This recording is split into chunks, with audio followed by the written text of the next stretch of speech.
சிவபக்தர்கள் அப்படின்னா எப்படி இருப்பாங்க, நம்ம அந்த நிலையில தான் இருக்கமா அப்படிங்கிற ஒரு உள்ளார்ந்த தேடுதல் தான் இந்த பதிவுக்கான அடிப்படை அப்படிங்கிறத நல்லா தெரிஞ்சுக்குங்க. பொதுவாலும் சிவனிடம் வேண்டுதல் வைக்கிறவங்க அப்படிங்கிறது சிவனிடம் யாசகம் கேட்பவர்கள் அப்படின்ட்டு பொருள் கொள்ளப்படும். அதாவது எனக்கு பொன் வேண்டும், பொருள் வேண்டும், அது வேண்டும், இது வேண்டும், நிறைய பேர் இன்னைக்கு உலகத்தில் அப்படித்தான் இருக்காங்க.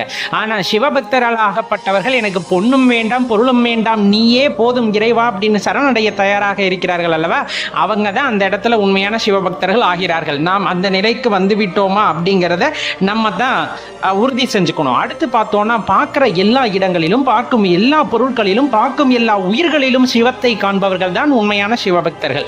அப்ப ஒரு பொருள் அசையுது, ஒரு பொருள் ஆடுது, ஒரு பொருள் இசைக்குது, இந்த மாதிரி எந்த பொருளை பார்த்தாலும் அதோட இயக்கத்திற்கு அடிப்படையாக இருப்பது சிவம் என்று உணர்ந்து அந்த சிவத்தை அறிபவர்கள் தான் உண்மையான சிவபக்தர்கள் அப்படிங்கிறத நல்லா தெரிஞ்சுக்கணும்.